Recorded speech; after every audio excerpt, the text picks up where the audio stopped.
같이 골로새서 2장 16절에서 17절입니다. 우리 같이 시작. 그러므로 음식으로나 마시는 것으로나 거룩한 날이나 새 달이나 안식일들에 관해서는 아무도 너희를 판단하지 못하게 하라. 이런 것들은 다가올 것들의 그림자나 몸은 그리스도의 것이니라. 아멘. 이게 다 무슨 이야기죠? 자, 우리를 대적한 손으로 쓴 법령을 지워버리고, 그 다음에 또 그것을 십자가에 못 박아 없앴다. 14절부터 좀 보는 겁니다. 예수님 십자가에서 하신 일들이 구약에 있는 법령, 율법을 지웠다. 이런 이야기가 되는 겁니다. 이게 어떤 지웠다라는 영향이 영원히 지워졌다는 이야기는 아닙니다. 지금 이게 문맥을 따라서 보면은 거기에 매이지 말아야 한다라는 말이 여기 들어가 있습니다. 없앴다. 그 다음에 정사와 권세를 벗겨내고, 정사와 권세 뭡니까? 합법적으로 사단이 가지고 있는 권리. 뭐죠? 죽으리라. 그래서 먹었으니까 죽어야죠. 우리 인간이. 그게 이제 권리입니다. 정사와 권세를 십자가에서 벗겨내어 그것을 공개적으로 나타내시고 십자가로 이기셨다. 이게 이제 십자가 사건이 무엇인지를 설명을 하면서 그래서 이렇게 되는 겁니다. 그래서 이제는 구약에 있는 음식, 마시는 것, 거룩한 날, 이게 뭡니까? 안식일, 세달, 월삭 이런 것들이 좀 오경에 나와 있는 이스라엘 백성들이 지켰던 것입니다. 안식일에 관해서는 아무도 너희를 판단하지 못하게 하라. 이것 때문에 매이지 마라. 왜? 주님이 그걸 해결하셨다. 이런 것들은 다가올 것들의 그림자라는 거예요. 그러니까 모형이지 그것은 실체는 예수님이다. 이게 이제 그렇게 되면 오늘 이 얘기만 잠깐 봐도 우리가 성경은 전부 다 구약은 모형이고 예언이고 이렇게 이제 되는 거잖아요. 그러면 신약은 복음이에요. 실체예요. 그러니까 우리는 사실 몸인 예수님을 보기 위해서 온 길에 불과한 거예요. 길을 찾아온 거잖아요. 근데 그거를 실체를 봐놓고 다시 모형을 갖겠다? 이게 말이 안 되는 거죠. 우리가 이제 세대주의가 좀 잘한 부분들도 있고 실수한 부분들이 있는데요. 세대주의 신학이 가지고 있었던 문제, 그러니까 장점이 하나가 뭐였냐면은 그들은 너무나도 이렇게 세대를 끊다 보니까 끊어버리죠. 구약시대, 율법시대, 그 다음에 은혜시대 이렇게 끊다 보니까, 그러니까 은혜시대가 율법시대를 주도한다. 이해가 가요? 은혜가 율법을 주도한다. 그러니까 구약을 너무 심하게 한 거는 폐기론이라는 게 문제가 있어요. 그러나 그것을 구약이 우선이 아닌 은혜가 우선. 이런 부분에 좀 긍정적인 면이 있다는 것이죠. 자, 이런 긍정적인 면은 있었지만은 좀 부정적인 면은 그게 끊어진 게 아니라 연결을 못 시키는 게 이게 약점이기도 합니다만 어쨌든 그 당시에는 이 세대주의가 많은 이런 지금 이 메시아닉들이 이해하고 있는 이런 부분들을 해결하는데 아주 긍정적인 결과를 가져온 건 사실입니다. 그래서 우리가 모형과 실체에서 사실 우리는 실체인 예수님을 가지고 있으면서 아직 유대인들이 주님께 돌아왔지만은 자신들이 원가지라고 생각을 하고 있고 이제 자신들이 모든 이방인들을 가르쳐야 한다. 이게 정말 해괴망측한, 오늘 왜 그게 아닌지 좀 설명을 하겠습니다. 교사와 목사로 세운 것은 고린도 교회에 보낸 서신입니다. 고린도 교회는 이방인들이에요. 그 이방인들 중에 목사도 있고 교사도 있어요. 그 무슨 목사가 꼭 유대인이어야 합니까? 말도 안 되는 소리 하지 마십시오. 그렇게 이게 뻔하게 눈에 보면 딱 보일 것도 말이죠. 네? 이렇게 하면 정말 곤란해요. 그러면 안 돼요. 자, 어쨌든 한번 보도록 하겠습니다. 자, 우리가 이제 신약 성경에 오늘 이 본문에 따르는, 그러니까 오늘 본문을 설명하기 위한 신약 성경의 그 여러 권이 있잖아. 27권 중에서 한 3권 정도의 중요한 역할을 제가 좀 소개를 해드리면, 사도행전의 성격은 뭐냐면 이제 예루살렘 교회에 성령이 임하죠. 그렇죠. 마가의 다락방에 임합니다. 그 마가의 다락방이 유대 땅에 있었던 곳입니다. 그리고 예루살렘 교회가 세워지고, 그리고 예루살렘 교회는 아시다시피 유대 교회입니다. 유대인들이 주축이 된 교회들이죠. 그러나 그 교회가 이방 교회로 확장해 나가죠. 그러니까 쉽게 말해서 이렇게 되는 겁니다. 구약에 있는 예언대로 유대인들의 거절로 인해서 이방인에게 이방 교회가 세워지는 거죠. 그래서 그 사도행전 이후에 나와 있는 모든 서신들은 다 교회 이름들 대부분이, 그죠? 지명도 있어요. 데살로니가라는. 그러나 인명도 있어요. 디모데라는. 베드로 전후서 이런 게 인명도 있지만 대부분은 교회 이름들입니다. 골로새 교회, 에베소 교회, 로마 교회, 고린도 교회 뭐 이렇게 되다 보니까 이건 전부 다 이방 교회들이거든요. 그러니까 지금 사도행전의 성격은 뭐냐면 유대에서 출발한 복음이 이방에게로, 이런 이야기가 되는 겁니다.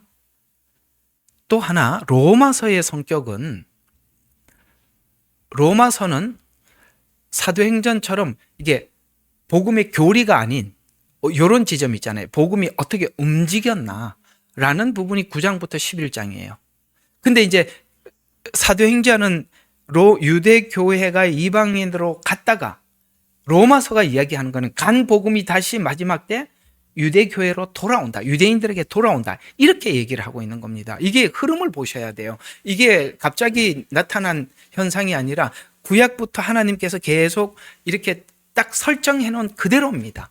구약 예언서에는 수도 없이 많은 부분에 이렇게 성경이, 말씀이, 복음이 이렇게 움직일 거라고 뭐 이사야서가 가장 많이 증거했다고 보면 좋겠습니다.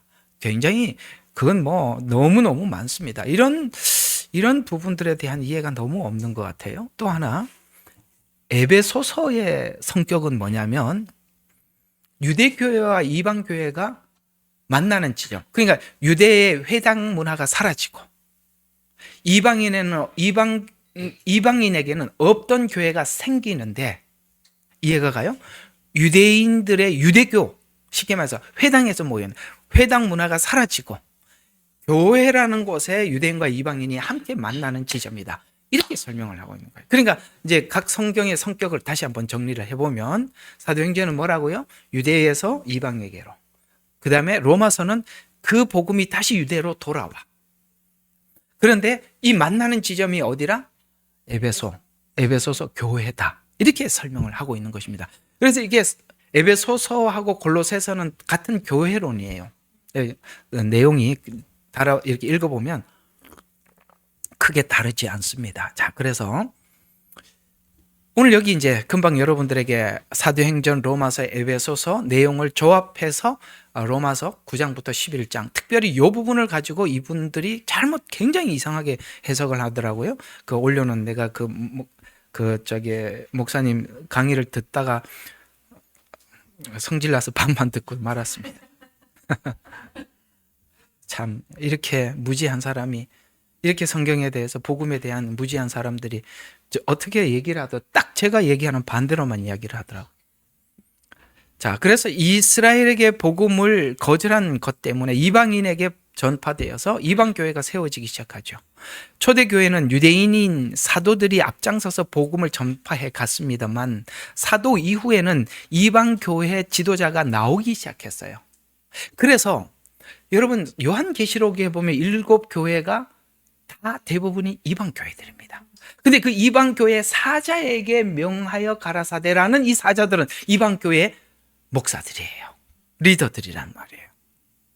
거기 지금 이방교회에 있는 사자가 누구라고 설명은 안 돼 있어요. 누구라고 호명은 안 돼 있지만, 그러나 그들은 대부분이 이방교회에서 나온 사람들입니다. 그러면 이렇게 생각을 해야 돼요. 지금 이 유대인들이 가지고 있는 사실 그 오만함이거든요. 유대인들의 오만함은 아직도 자기들만이 율법을 가지고 자기들만이 율법을 해석할 수 있는 이해가 있고, 이방인들은 아직도 율법도 모르는, 이렇게 취급하는 그 초대 유대인들과 다를 바가 없다는 거예요. 그러니까 여러분 가만히 생각해 보면 바울이 여러 가지 사람들을 만나서 자기를 해를 끼치는 사람들이 있었는데 가장 많이 해를 받을 게 유대인들이라는 걸 알 수 있습니다. 그러니까 뭐냐면 이들이 이해하고 있는 은혜에 대한 이해가 없다 보니까 오늘 지금 이 메시아닉들이 돌아와서 말을 하는 이 내용과 그 당시에 초대교회 유대인들이 이야기했던 거와는 별 차이가 없을 만큼 지금 다시 재생한 거예요. 다시 또 출연한 거거든요. 이게 참 답답할 노릇이죠. 아직 제가 볼 때는 그 메시아닉들이 돌아왔지만은 아직 하나님께서는 은혜의 눈은 안 열어준 것 같아요. 제 느낌에는 그렇습니다. 은혜의 눈이 열리면 이럴 수는 없습니다. 이럴 수는 없어요. 너무나. 그런데 거기서 가르침을 받은 이 한국교회 목사들은 도대체 왜 그렇게 설명을 하는지. 그러니까 제가 이제 한 가지 좀 이야기를 좀 한번 해드릴게요. 저는 이렇게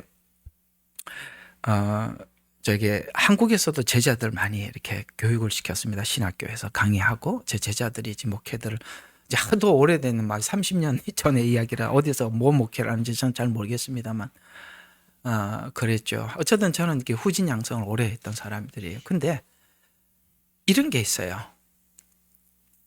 이 정말 건면하고 싶은 게 뭐냐면 복음에 대한 이해가 없고 그 주님과의 깊은 만남의 체험이 없으면은 그냥 너 혼자 배우는 걸로 끝내라. 남들한테 절대 하지 마라. 안 하는 게 낫다. 너무 이 복음에 대해서 무지하신 분들이 들어와서 그냥 열정 하나만 가지고 그 열정이 얼마나 마이너스가 되는지 몰라요. 그 열정이 좋은 게 아니에요.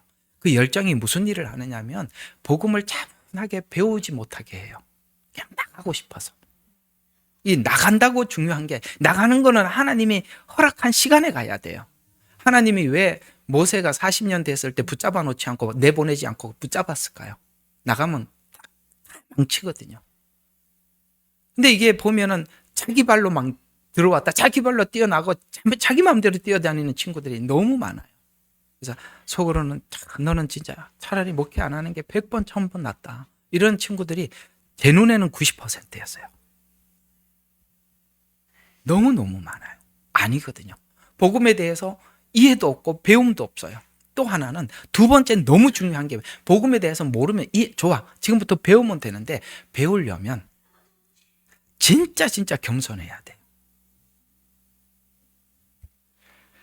우리 이제 청년들 이렇게 모여서 기도회 하는데 누가 그런 질문을 했어요. 제가 지금 본인이 다니고 있는 그 교회 목사님에 대해서 도저히 이제 제가 이렇게 수용이 참 힘들다.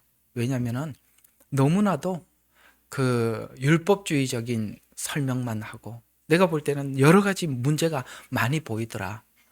뭘 좀 하나님이 열어주시면 그걸로 교만하고 또 뭘 누구한테 기도해줘갖고 나으면 또 그것 때문에 교만하고 제일 위험한 사람입니다. 빨간불에 빨간불 들어온 사람입니다. 너무 무서운 게 그게 뭐냐면 하나님이 성경을 열어주셨을 때 그거는 교만한 거는 자기가 열었다고 생각하기 때문에 그래요. 진짜 배워야 될 부분이 뭐냐 자신이 종이라는 걸 잊어서는 안 돼요. 종에게 맡겨준 양떼에게 주라고 꼴을 전달해 주라고 하나님이 줬는데 마치 자기 것인 양 생각하는 거예요. 이게 얼마나 위험한지 몰라요. 그걸 언제 교육을 받아야 되느냐면 부교역자 때 받아야 돼요. 부교역자 때 그래서 밟히고 진짜 인간 취급하고 거기서 하나님 앞에 자기와 싸워서 견뎌서 그때 하나님께서 이래도 바른 길 갈래? 이래도 이 길 갈래? 라고 물었을 때 거기서 자기와 처절한 싸움에서 이긴 사람들에게 하나님이 성경이 열리는 겁니다. 근데 그거 안 하죠.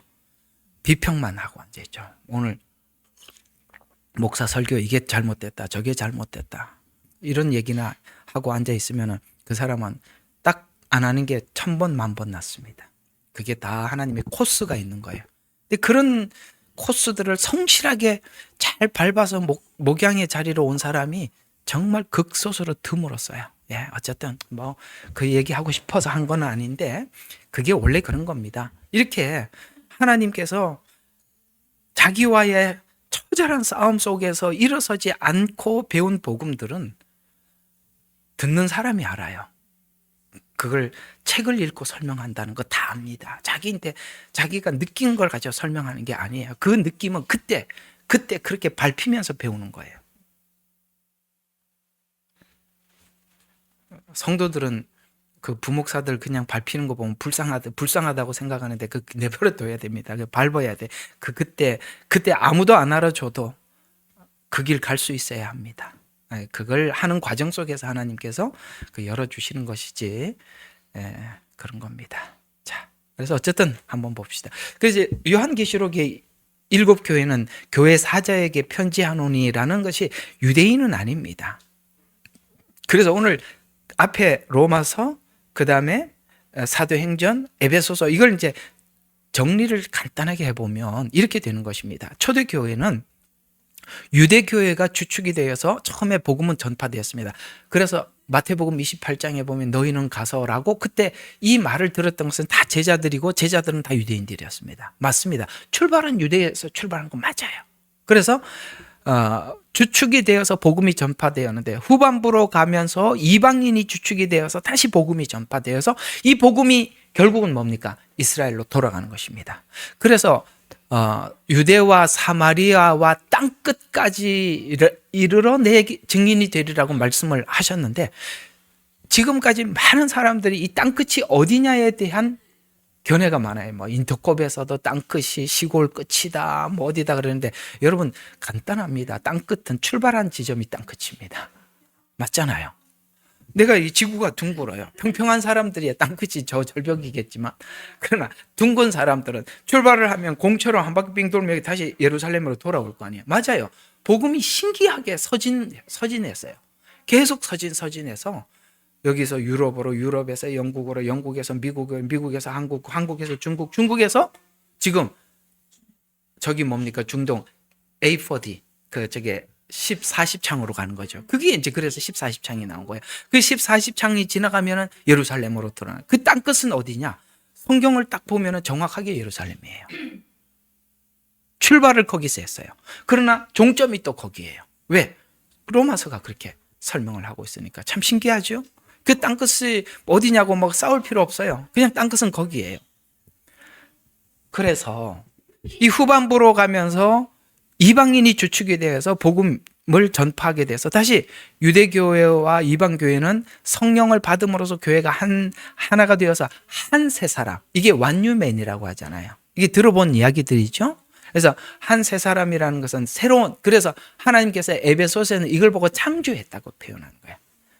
유대인과 이방인이 만나서 그게 하나님이 한 세 사람을 창조하셨다. 창조라고 할 표현을 할 만큼 있을 수 없는 일이죠. 그렇게 했습니다.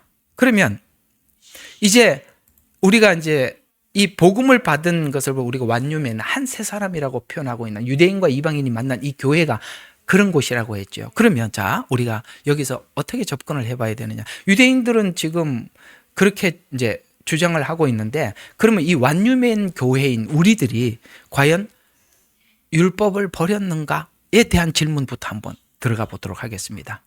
그러나 성경은 분명히 이 복음을 교회가 버리지 않았다고 설명을 하고 있습니다.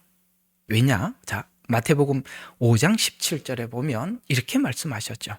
내가 율법이나 선지자를 폐하러 온 줄로 생각하지 말라. 폐하러 온 것이 아니라 완전케 했다라고 표현하고 있습니다. 우리는 폐했다고 말하지 않았어요. 완전케 했다라는 이 완전이, 지금 이 사람들이 주장하고 있는 완전과 우리가 이해하고 있는 완전이 서로 다르다 이 말이에요. 그게 문제라는 거예요. 이 완성은 십자가 사랑이 우리 그 율법을 마음에 새겨서 완성시켰다고 성경은, 우리는 그렇게 이해를 하고 있는데, 이 사람들은 율법을 완성한 것을 유대인들이 지키는 절기와 안식일을 지키러 이방인들도 거기에 합류했다라고 완성이라고 보고 있단 말이에요. 이해가 가요? 모형이었는데 그 모형이 진짜라고 여기다가 그걸 중간에 중심에다 두고 이방인들도 여기 들어와야 구원을 받는다고 이야기해요. 그들의 완성은 지금 자기들이 지키는 절기로 들어오는 완성이라고 이해를 하고 있고, 우리는 그걸 그렇게 이해하지 않고 뭡니까? 그 복음이 내 안에 들어왔다는 거예요. 은혜로, 은혜 안에서 내 안에 들어와서 자발성을 가지고 율법을 지키게 됐다. 이렇게 완성을 이해하고 있는데 전혀 다른 거예요. 그들은 그런 종교 행위로 완성이라고 보고 있고, 우리는 하나님의 은혜를 내 안에 심은 것으로 완성으로 보고 있는 이 완성의 전혀 다른 견해를 가지고 있기 때문에 모든 성경이 이건 너무나도 강력한 힘을 가지고 있어서 이렇게 서로 간의 다른 견해는 완전히 성경을 뒤집어 버리는 겁니다. 쉽게 말해서 신약과 구약을 바꿔놓고 그냥 뿌리채 흔들려 버리는 거예요. 아예 그 토양 자체가 다른 거예요. 이 완성에 대해서는 구약의 에레미야서 31장 31절부터 33절에는 내 법을 그들의 속에 두어서 그들의 마음에 기록하리라. 이걸 우리는 완성이라고 이해하고 있단 말이죠. 예수님은 이 예언을 성취함으로써 새 언약이라고 우리에게 말씀하시면서 누가복음 22장 20절에 보면 이 잔은 너희를 위하여 흘리는 내 피로 세우는 새 언약이라 라고 말씀하셨어요. 이 모든 마태복음 5장, 그 다음에 에레미야 31장, 누가복음 22장에 있는 말씀을 조합적으로 로마서에서는 이렇게 표현을 하고 있습니다. 그리스도는 모든 믿는 자에게 의를 이루기 위하여 율법의 마침이 되었느니라. 이렇게 딱 교리적으로 딱 한 줄로 완성을 해놨습니다. 이게 지금 이 완성이라는 것, 마침이라는 이 말을 그들이 보고 있는 것은 우리가 자기들이 지키고 있는 안식일과 절기를 지키는 것이라고 완성이라고 보고 있고, 우리는 이것이 주님께서 내 마음에 들어와 계셔서 이제 율법이 나를 바깥에서 강제로 요구하는 것이 아니라 내가 내 자발적으로 하나님의 은혜 앞에, 복음 앞에 순종하는 것, 이렇게 서로가 이해를 하고 있으니 이게 전혀 다른 방향에서 성경을 들여다보고 있으니 어떻게 이해가 서로가 일치를 볼 수가 있겠냐 이 말입니다. 율법을 완성했다는 말은 유대 중심적인 교회를 이해하는 메시아닉들 중에는 구약의 율법을 이방인과 함께 지키도록 완성했다고 이해하고 있습니다. 본래 복음은 율법의 강요에 지키는 것이 아니라 자발적으로 율법을 지킨다는 말입니다. 절기와 안식일은 예수님이 오셔서 속죄 구원을 이루기 위해서 예표 혹은 그림자로 알려주신 것에 불과합니다. 예표는 원형이 오면 예표가 하려고 한 일을 다 하는 것이죠. 원형이 실체가 오면, 그러니까 내가 이걸 이렇게 표현을 자주 하잖아요. 우리가 누구 만나기 전에 사진을 계속 봐. 근데 본인이 왔는데 왜 사진을 또 봐? 그렇잖아요. 사진 볼 필요가 뭐 있어? 실체가 원형은 예수님이야. 그럴 필요가 없다는 거죠. 그게 오늘 본문 이야기예요. 골로새서 2장 17절이 정사와 권세를 벗겨내서 그들을 공격적으로 나타내시고, 그 다음에 공개적으로 나타내시고 십자가로 그들을 이기셨습니다. 그러므로 음식으로나 마시는 것으로나, 이게 지금 메시아닉들이 이야기하고 있는 마시는 것이로나 거룩한 날이나, 이건 뭡니까? 절기들, 새날, 월삭, 안식일 들에 관해서는 아무도 판단하지 못하게 하라. 왜냐하면 이런 것들은 다가올 것들의 그림자니 몸은 그리스도의 것이니라. 이런 것들은 예수님을 알려주기 위한 모형에 불과한데, 모형은 원형을 발견하고 붙잡기 위한 것인데 모형이 원형이 된다는 것이 말이 안 된다는 것입니다.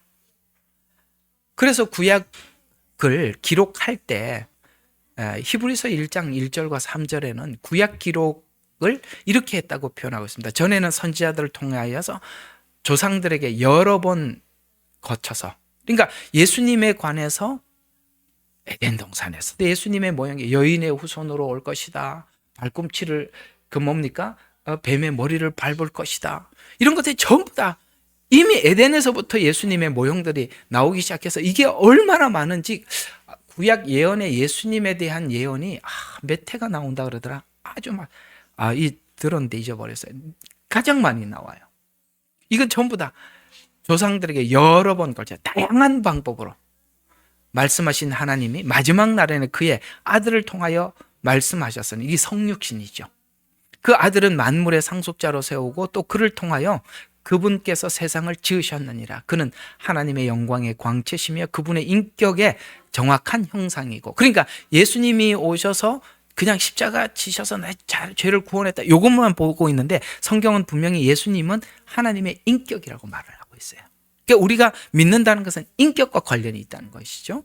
그래서 인격의 정확한 형상이고 그의 능력의 말씀으로 만물을 붙들고 계시며 이렇게 설명을 하고 있습니다. 그래서 히브리서에서 많이 나오죠. 대제사장직에 대해서 설명을 하다 그분은 곧 예수님이다. 이런 말씀을 하시기도 하시고 우리 화요일 날 공부하고 있는 대로 예수님은 예물을 드리는 자, 그다음에 예물 본인이 예물이면서도 대제사장이시다라고 이렇게 모든 삼중직 그 모든 것에 직분이 예수님께 있다라고 이렇게 말씀을 드렸었습니다. 자, 그러면 오늘 1단원인데 여기서 정리하고자 하는 게 뭐예요?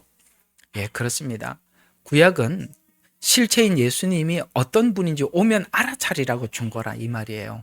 알아차리라고. 근데 여러 가지 방법을 전해주기 위해서 절기라는 것도 사용했고 제사도 사용했고 성막도 사용했고 다윗이라는 인물들도 사용했고 이스라엘 역사도 사용했고 그거는 전부 다 다양한 방법으로 설명하기 위한, 예를 들어서 여러분들이 전혀 모르는 사람들이 뭘 설명을 하려고 그러면은 컵 가지고 설명하고 마우스 들고 설명하고 저기 뭡니까 뭐 프로젝트 보여줘 가면서 해야 될 거 아니에요. 그게 그렇게 설명한 걸 가지고 세상에 그걸 진짜라고 그쪽에 돌아가면 이건 정말 곤란하죠. 하나님도 정말 곤란해요. 두 번째, 이방인이 선생이 될 수 있는가? 이분들이 주장하고 있는 건데 이방인들은 에돔 사람으로 여긴다는 거예요. 이방 교회 우리 성도들을 에돔 사람. 여러분 이스라엘이 가장 싫어하는 게 에돔 사람입니다. 형제 같지만 가장 악하게 여기는. 그래서 에돔에 대해서는 이스라엘은 아주 그냥 다른 이방인들보다 더 원수처럼 여기는. 이게 이상하죠. 그럼 유대인들 성경에 보면은 교회 안에서 유대인과 이방인이 하나가 됐다고 얘기했는데 초대교회도 그랬는데 어떻게 그들은 우리에 대해서 에돔으로 여긴다면 과연 이게 복음의 열매인가? 한번 생각해 봐요. 우리는 원수라도 어떻게든지 사랑하려고 애를 쓰는데 안 그런가요? 이건 분명히 성경적으로 보면은 이게는 하나님께서 주시는 주님을 만난 사람들의 열매는 절대 아니라는 것이죠. 그들은 그렇게 이야기합니다. 이방인들은 교회에서 하나님 말씀 전할 자격이 없다라는 것이죠. 아마 그들이 볼 때는 저 같은 사람들도 당연히 자격이 없다고 하겠죠. 그러나 여러분 고린도 교회 말씀하고 있는 은사장에 보면 직분에 대한 이야기가 나오는데 거기에 선지자, 사도, 교사, 목사 이런 걸 하나님이 세워 가신다라고 말씀하셨을 때 그때 이 말은 유대인들을 설명하는 게 아니라 이방 교회 안에서 목사, 이방 교회 안에서 물론 여기 선지자, 사도는 아니에요. 아시겠어요? 신사도도 아니라는 거예요. 사도는 이제 예수님께서 직접 세운 사도로서 끝난 겁니다. 우리는 그 사도들의 복음을 받은 후 사도는 될 수 있어도 그렇다고 우리는 사도라는 단어를 쓰지 못하게 목사라고 분명히 가르치지만은 직분을 다르게 구별을 해놨어요. 지금 현재는 이 사도라는 단어를 쓴다는 그 자체가 이단이에요. 아닙니다. 그래서 교사와 목사로 세웠다라고 말씀하고 있습니다. 이들은 복음을 전달하는 자들이면서도 또 하나는 복음을 가르치는 자들입니다. 맞죠? 복음 전하는 자도 있잖아요. 복음을 전달하기도 하면서도 복음을 전하는 자라고 이야기를 했습니다. 그래서 이후에 이방 교회는 목사와 교사가 세워져서 유대인과 이방인의 차별이 없어졌다고 말을 하고 있습니다. 이는 여기에 등장하고 있는 교사, 목사는 다 이방 교회, 곧 고린도 교회 교사와 목사들이었습니다. 이들은 이방인들이고 유대인만이 교사가 되는 것은 아닙니다. 도리어 이방인들이 복음을 받아서 눈이 감겼던 유대인들에게 로마서에서는 다시 그 복음을 전달해 줄 것이다 라고 로마서 9장 11장에는 이렇게 말씀하고 있습니다. 이게 무슨 뜻일까요? 보세요. 유대인들은 태어나자마자 토라를 배워요. 아이들에게 다른 거 안 가르치고 성경만 읽게 합니다. 그러니까 우리는 나중에 예수를 믿고 성경 구절 몇 개 외웠지 우리가 유대인만큼은. 근데 이상하게도 그들이 하나님 눈을 가려놓으니까 예수님을 예수님이 안 보이니까 아무리 지식이 있어도 아무 소용이 없어요. 근데 우리는 성경을 몰랐는데도 예수님을 만나니까 성경이 보여요. 이게 무슨 뜻이냐면 성경은 인위적으로 열어가는 게 아니라 하나님께서 열어주면 보이는 거예요. 그러면 그렇게 보죠. 이스라엘은 전통적으로 성경을 하나님께서 성경이라는 것은 하나님의 역사잖아요. 그거를 가지고 온 사람들이에요. 그럼에도 불구하고 모른단 말이에요. 왜 모르냐면 예수님을 모르니까 성경이 하나도 안 보이는 거예요. 근데 우리는 성경이 없어도 예수님을 보니까 성경이 보인다는 거예요. 무슨 이야기입니까? 성경이 우선이냐, 예수가 우선이냐? 예수님을 알면 성경이 보이고 예수님을 모르면 성경을 봐도 지금 그들이 이야기하는 대로 이렇게밖에 못 본다는 거예요. 이게 유대인들이 왜 이방인들의 복음을 받아들이느냐면 이 부분이 다른 겁니다. 그들은 율법도 있고 성전도 있어요. 여전히 율법 안에서 뭔가를 하고 있고요. 성전에서 절기도 지키고 안식일도 지켜나가는데 가만히 봐요. 그들이 알아요. 뭘 아느냐면 내가 하나님 앞에 마음도 없고 진심도 없고 정성도 없고 사랑이 없다는 걸 압니다. 그건 그야말로 너무나도 형식적으로 그렇게 살아가는 거예요. 근데 이상하게 우리는 성경도 없고 성경도 없었지만 예수님을 만나서 성경을 안 이방인들은 진심으로 하나님을 사랑하거든요. 이해가 가요? 룻이 그거예요. 룻이 뭐라고 합니까? 어머니의 하나님이 내 하나님이라고. 여러분, 이 나오미 가정에 룻과 같은 사람이 단 한 명이라도 있었습니까? 나오미가 그랬고 엘리멜렉 남편이 그랬고 아들 둘이 그랬고 누가 이렇게 진심인 사람이 누가 있었어요? 딱 하나 제대로 얻은 게 룻이었어요. 그는 이방인이었어요. 그 이방인이 하나님을 만나고 진심으로 어머니를 따라가는 이 모습에 나오미 가정이 부활이 되고 이스라엘 전체가 회복이 되는 다윗의 증조 할머니가 되잖아요. 누가 그걸 다시 이스라엘을 회복시킨 겁니까? 그렇습니다. 이방인이었던 룻이 그걸 회복시키듯이 하나님이 그렇게 회복해 나가시는 거예요. 그래서 그들은 자꾸 주장하기를 우리는 전통적으로 아브라함의 후손이고 율법도 있고 성전도 있고 우리는 원가지다 라고 하지만 그 원가지로서 진정으로 하나님을 사랑하고 그렇게 따랐느냐? 정확히 나오미 가정하고 비슷하지 않냐 이거죠. 이 부분에 대해서 아마 수용을 할지 모르겠습니다. 자, 그래서 이들은 이렇게 참 그렇습니다. 자, 그래서 그들이 가지고 있는 몇 가지 좀 신학적인 오류들만 좀 짚고 오늘 이야기들을 정리해 보도록 할 텐데, 일단은 그들이 이해하고 있는 예배에 대해서는 어떻게 생각을 하느냐면 유대인들의 명절, 특별히 그들은 이런 걸 강조해요. 예배에 대해서 강조를 할 때 안식일을 지켜라. 그 다음에 유월절, 칠칠절, 초막절 이런 거를 지켜라.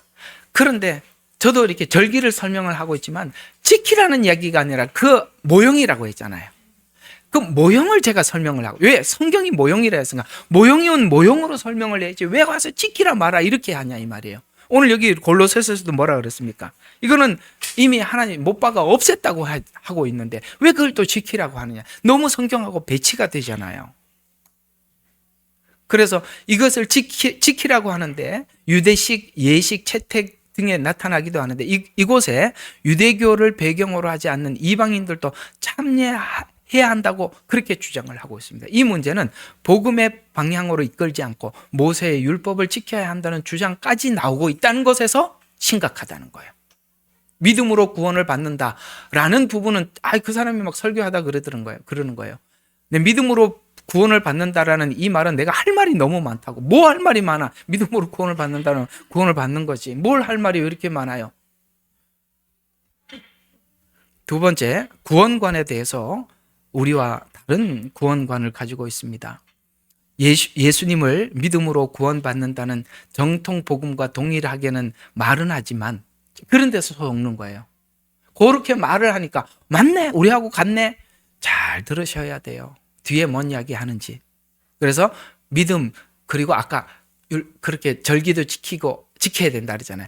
다른 말로 율법도 준수해야 된다.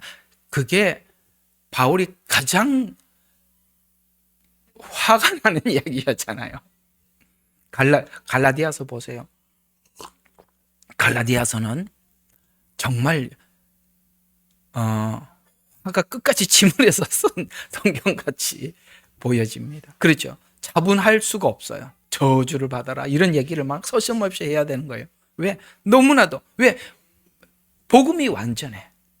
복음이 완전하기 때문에 그 완전한 복음을 믿으면 구원을 받는데, 이들이 지금 서서히 믿음으로 구원을 받는다 해놓고 뭘 끌어놓고 있어요? 율법을 준수해야 한다. 안식도 지키고 절기, 음식 규정도 지켜야 한다는 구원의 증거나 조건으로 삼아서 율법을 지키지 않으면 구원을 받지 못한다고 첨가를 하더라는 것입니다. 이 갈라디아에서 이 부분에 대해서 율법으로 의롭게 되려고 하는 너희는, 막 정말 명쾌한 이야기, 율법으로 의롭게 되려고 하는 그리스도께서 끊어지고 은혜에서 떨어졌다. 여러분, 그리스도하고 상관없고 은혜에서 끊어진데 무슨 구원이 있겠어요? 전혀 성경이 말하는 구원관과 다르더라. 또 그 다음에 재림과는 어떠냐? 절기를 재림과 연관시켜 설명하는데, 저도 그렇게 설명을 해요. 그까지는 좋다 이 말이에요. 그러나 왜 절기를 지키러 들어오라냐 이 말이에요. 그래서 유월절은 십자가, 초실절은 부활, 오순절은 성령 강림, 나팔절은 재림 예표, 속죄일은 이스라엘의 회복, 초막절은 천년 왕국. 맞아요. 이건 맞는 이야기예요. 그런데 이 내용은 정확히 예표인데 왜 이걸 절기를 지켜야 한다는 식으로 동참하게 하느냐. 그러니까 이런 설명을 해놓고 결국은 뭐 하려고 그러는 거예요? 내가 그러잖아요. 이 사람들이 무서운 것이 이런 성경의 해석에 깊이가 있다는 게 무섭다는 거예요. 그 해석의 깊이로 인해서 사람들이 다음 이야기하는 모든 것도 맞을 것이라고 생각을 하는 거예요. 우리가 신천지가 그렇게 시작했던 거 아시죠? 몇 가지 신비롭게 성경에 깊이 있게 설명을 하니까 사람들이 웬 성경 공부가 이렇게 깊이가 있냐 이래갖고 자기들이 목적안들이 그래서 그걸 보셔야 돼요. 저는 이렇게 평가를 합니다. 저는 제 개인적으로 성도들을 붙잡아 놓기 위한 어떤 그 안전장치, 예를 들어서 교회에서 뭐 직분을 주고 무슨 뭐를 하고 이걸 해야 구원을 받는다라는 이런 조건들을 걸지 않은 교회는 진짜 교회입니다. 그런 걸 걸어놓은 것은 사람이 목적이죠. 생각해봐요. 그 생각 안 해봤죠? 생각해봐요. 맞잖아요. 사람이 목적이에요. 붙잡아 놓는 게 목적이에요. 그러나 진짜 교회는 성도들의 마음 흔들림도 이해할 수 있고 용납할 수 있고. 왜요? 복음 자체가 목적인 거예요. 그러니까 이런 게 있어요. 사람이 목적인 곳이 이단이에요. 그러나 진짜 교회는 복음 자체가 목적인 거예요. 그러면 행정 시스템이 다를 수밖에 없어요. 그들은 사람을 붙잡아 놓기 위한 메시지, 조직 이렇게 짜는 겁니다. 이야기는 저희 교회가 진짜다 이런 이야기입니다. 자, 그 다음에 성경관에 대해서 이제 마지막 성경관까지 보도록 해요. 그들은 어떤 성경관을 가지고 있느냐? 구약 특히 오경을 신약 위에 두고 해석을 합니다. 예수님이 이런 말씀을 하셨죠. 모세를 알았더라면 나를 알았다. 그러니까 모세는 나를 알게 하기 위한 메시지였다. 이런 이야기가 되잖아요. 모세를 알았더라면 나를 알았다. 나는 원형이고 모세는 예표니까. 그렇죠? 그러면 원형이 왔으면 예표는 감춰져야죠. 그게 왜 드러나야 합니까? 그래서 특히 오경을 신약 위에 두고 해석해서 모든 내용을 특별히 오경 중심, 오경에 있는 율법 중심, 또 하나는 유대 중심, 혈통, 아브라함. 이해가 가요? 유대 중심. 주체가 원가지라고 이야기를 한단 말이에요. 유대 중심. 또 문자적 해석을 접근하는데 율법이 폐기 완성되었다는 복음의 이해가 아닌. 자, 율법이 어떤 면에서는 폐기가 되고 어떤 면에서는 완성됐다고 내가 수도 없이 이야기했죠. 그렇죠? 예. 구원을 칭의, 의롭게 되는 데는 율법이 안내자 역할을 했을 뿐이지 구원을 받는 데서는 더 이상 아무 역할을 하지 못한다 그랬죠. 그러나 성화에서는 완성이라고 그랬지 않습니까? 이 둘을 나누어서 설명을 했던 거 이해하고 있을 줄로 압니다.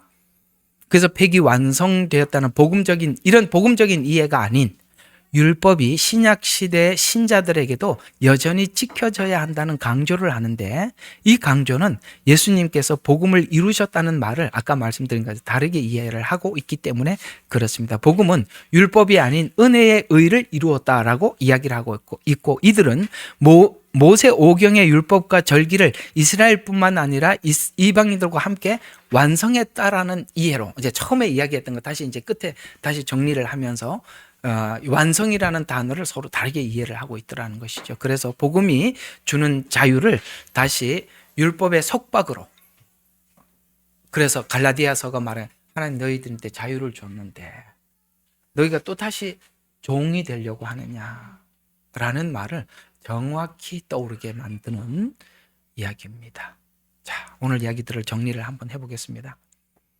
전에도 한번 누가 하도 애를 먹여서 경고하다. 경고를 하면 한참 가만히 있다 또 올려. 또 경고해다.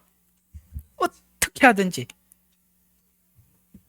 그래서 도저히 더 이상 경고를 해도 안 돼서 그래서 그냥 어쩔 수 없이 참 추방을 시켰습니다만. 야. 네. 여기는 추방할 수 있는 규칙이 있어요. 예레미야 눈물 방에는 퇴장, 우리가 추방을 시키는 거예요. 강퇴. 강퇴. 여기는 내가 중국에서 그렇구나. 추방. 예. 뭐 영어도 못하고 한글도 못하고 그렇습니다. 트라우마가 있어서. 예. 어쨌든 그랬습니다만 저는 이 이단의 무서운 게 뭐냐면 이게 뭐 복음에 대해서 별로 관심 없는 사람들은 이런 이야기에 그렇게 하지 않습니다만, 그러나 좀 더 하나님 좀 더 명확한 복음을 알고 싶어하는 사람들에게 유혹이 될 수 있다는 것입니다. 특별히 저희 방에 오신 분들은 복음에 대해서 정말 깊은 관심이 있고 또 간절한 사모함이 있어서 여러분들이 저와 함께 성막이나 절기나 제사를 할 때 놀라움을 금치 못할 만큼이나 놀라울 것입니다. 그것이 뭐 저 같은 경우는 복음으로 가니까 문제가 없는데, 이들이 지금 주장하고 있는 데는 율법으로 다시 돌아가면 이 복음에 대한 이해가 없으면 그쪽으로 빠지지 않겠어요? 공감하시죠?